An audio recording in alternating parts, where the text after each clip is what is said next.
नमस्कार दोस्तों, स्वागत है आपका द स्टोरीज हब चैनल पर। मैं आपका दोस्त धर्मेंद्र सिंह। स्टोरी शुरू करने से पहले अगर आपने हमारे चैनल को सब्सक्राइब नहीं किया है तो चैनल को सब्सक्राइब करें और साथ ही वीडियो को लाइक और कमेंट करना ना भूले। अब चलते हैं अपनी स्टोरी पर। सुनीता विलियम्स अंतरिक्ष की सैर करने वाली भारतीय मूल की बहादुर महिला। रात का सन्नाटा था। एक छोटी सी लड़की अपने पिता के साथ आकाश में टिमटिमाते तारों को देख रही थी। उसकी आंखों में एक अलग ही चमक थी, मानो वो उन तारों को छू लेना चाहती हो। वह लड़की थी सुनीता विलियम्स, एक ऐसी महिला जिसने न सिर्फ अंतरिक्ष की गहराइयों को छुआ बल्कि पूरी दुनिया के लिए प्रेरणा बन गई। बचपन और सपनों की उड़ान। 19 सितंबर 1965 को अमेरिका के ओहायो में जन्मी सुनीता विलियम्स भारतीय मूल के डॉक्टर दीपक पंड्या और स्लोवेनियाई मूल की बोनी पंड्या की बेटी थीं। उनके माता पिता ने हमेशा शिक्षा और अनुशासन को महत्व दिया, लेकिन सुनीता का दिल तो खुले आसमान में उड़ने की ख्वाहिश रखता था। जब उन्होंने अमेरिकी नौसेना अकादमी नेवल एकेडमी में प्रवेश लिया तो किसी को अंदाजा नहीं था कि यह लड़की एक दिन अंतरिक्ष में सबसे लंबे समय तक रहने वाली महिला बनेगी। जब सुनीता ने समुद्र से आसमान की ओर उड़ान भरी, सुनीता का करियर अमेरिकी नौसेना में एक पायलट के रूप में शुरू हुआ। उन्होंने हेलीकॉप्टर उड़ाए, युद्ध अभियानों में हिस्सा लिया, लेकिन उनकी मंजिल तो अंतरिक्ष थी। जब नासा ने नए अंतरिक्ष यात्रियों के लिए आवेदन मांगे तो उन्होंने भी अपना नाम भेज दिया। कुछ ही समय बाद उनका सपना सच हो गया। वह अब सिर्फ धरती पर नहीं बल्कि अंतरिक्ष में उड़ान भरने के लिए तैयार हो रही थीं। पहली अंतरिक्ष यात्रा जब पृथ्वी छोटी लगने लगी। मिशन STS-116 2006 से 2007। अंतरिक्ष में बिताया समय 195 दिन। 2006 में सुनीता को उनकी पहली अंतरिक्ष यात्रा के लिए चुना गया। जब उन्होंने पहली बार अंतरिक्ष से पृथ्वी को देखा तो उनकी आंखों में आंसू आ गए। हमारी धरती कितनी सुंदर है, लेकिन हम इसे संभाल नहीं रहे। इस मिशन में उन्होंने स्पेस स्टेशन ISS पर कई वैज्ञानिक प्रयोग किए और स्पेसवॉक अंतरिक्ष में चहलकदमी का रिकॉर्ड बनाया। अंतरिक्ष में मैराथन दौड़ने वाली पहली महिला। 2007 में जब बोस्टन मैराथन का आयोजन हो रहा था, सुनीता ने सोचा क्यों न मैं भी भाग लूं, लेकिन वो तो अंतरिक्ष में थी। फिर क्या था, उन्होंने स्पेस स्टेशन में एक ट्रेडमिल पर दौड़कर मैराथन पूरी की। यह अपने आप में एक अनोखा रिकॉर्ड था। दूसरी उड़ान और भी बड़े सपने। Mission expedition 32/33 2012। अंतरिक्ष में बिताया समय 127 दिन। 2012 में उन्होंने दूसरी बार अंतरिक्ष में जाने का सफर तय किया। इस बार भी उन्होंने कई रिकॉर्ड तोड़े और 50 घंटे 40 मिनट स्पेसवॉक किया। सुनीता विलियम्स की तीसरी अंतरिक्ष यात्रा, चुनौतियां, सफलता और नई शुरुआत।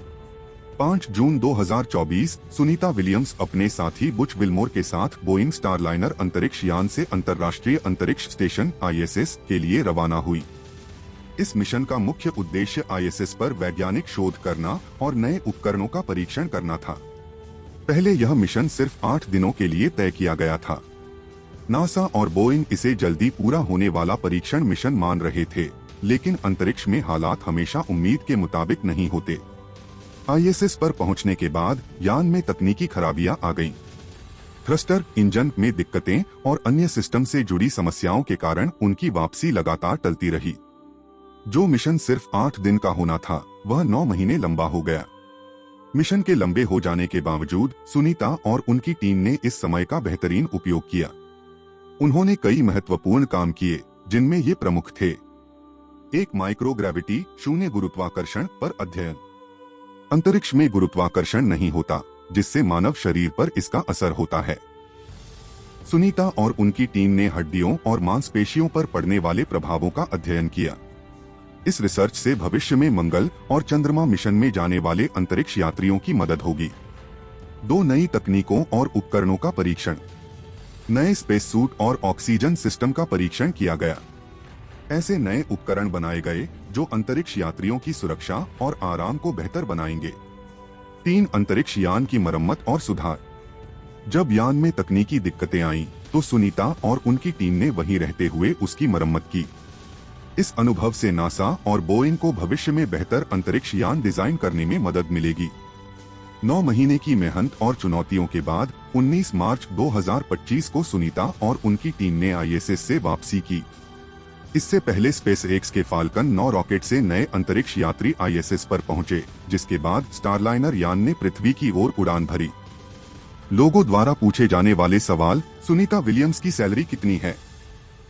नासा में अंतरिक्ष यात्रियों का वेतन उनके ग्रेड और अनुभव पर निर्भर करता है। सुनीता GS 15 ग्रेड की अधिकारी हैं, जिसका वेतन डॉलर में $1,62,672 है। अगर इसे भारतीय रुपए में देखें तो 1,41,00,000 प्रति वर्ष होता है। सुनीता विलियम्स के पति कौन हैं? साल 1987, जगह थी US नेवल अकादमी, एनापोलिस, मैरीलैंड।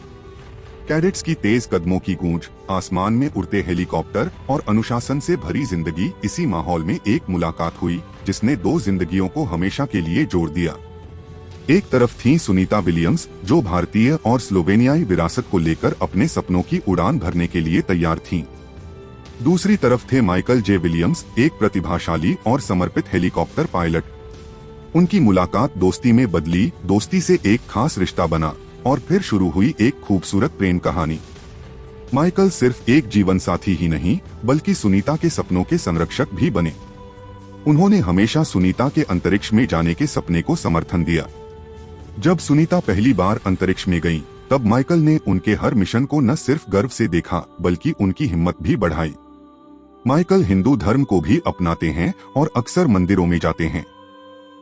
उनका मानना है कि आध्यात्मिकता से इंसान को ताकत मिलती है। आज माइकल और सुनीता की शादी को 3 दशक से भी ज्यादा का समय हो चुका है।